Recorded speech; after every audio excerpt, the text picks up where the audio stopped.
Assalamualaikum warahmatullahi wabarakatuh.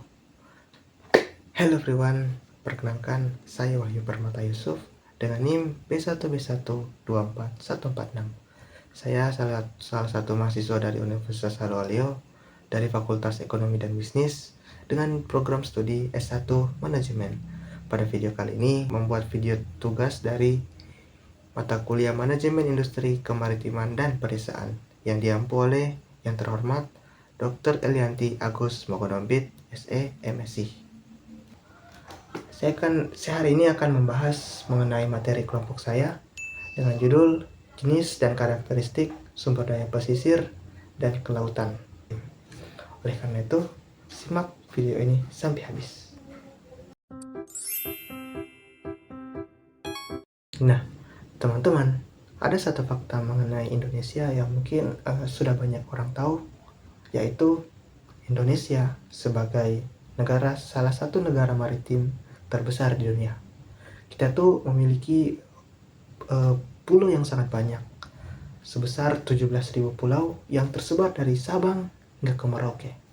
Nah, bayangkan saja teman-teman, hasil laut di bagian barat itu beda jenisnya dengan hasil laut di bagian timur. Oleh karena itu, potensi laut dari Indonesia itu sangat besar jika kita ekspor ke luar negeri. Maka kita perlu membuat nih organisasi yang mengatur semua itu. Nah, sebelumnya kita harus membahas dulu bagaimana perencanaan organisasinya. Nah, teman-teman, sebelumnya kita perlu tahu dulu nih, apa pengertian dari organisasi sektor perikanan.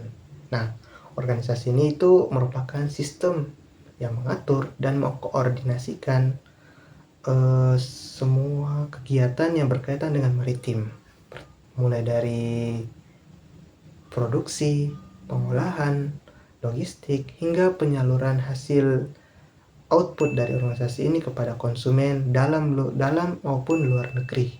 Tujuan dari organisasi ini itu apa? Yang pertama, meningkatkan efisiensi dan produktivitas. Yang kedua, memperjelas tanggung jawab antar departemen.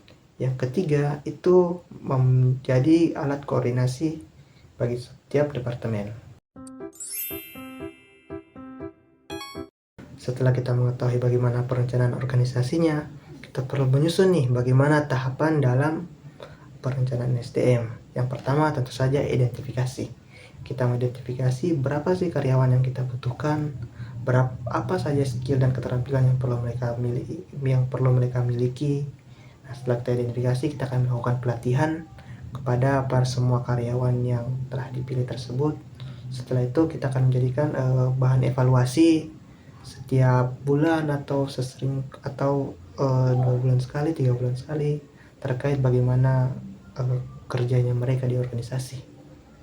Masuk ke materi terakhir, yaitu bagaimana penentuan lokasi industri maritim. Itu berdasarkan jurnal yang saya dapat, pertama itu kita menemukan 5 hal. Yang pertama, tentu saja lahan.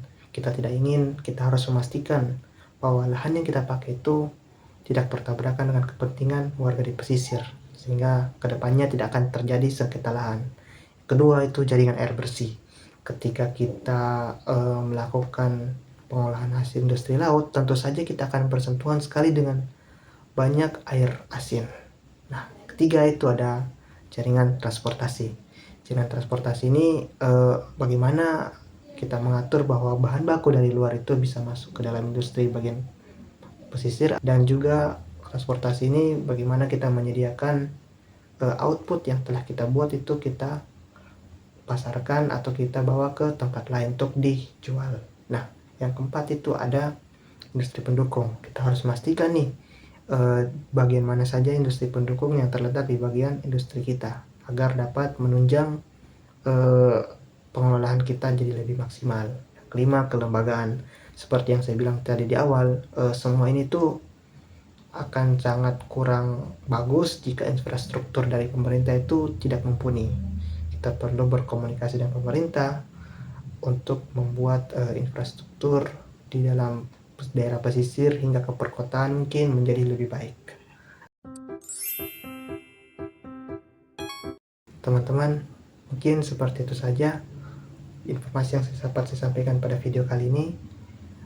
Mungkin saya ingin mengambil satu kesimpulan saja bahwa perencanaan organisasi atau perencanaan perusahaan di bagian daerah pesisir itu saya harap tidak hanya berfokus pada keuntungan di dalam organisasi, namun juga bisa meningkatkan pendapatan di daerah pesisir tersebut, masyarakat daerah pesisir tersebut, sehingga dapat memicu pembangunan Indonesia menjadi lebih cepat. Oke, saya sampaikan mohon maaf jika ada kesalahan kata atau ada kekurangan informasi dari saya.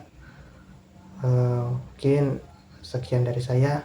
Wassalamualaikum warahmatullahi wabarakatuh.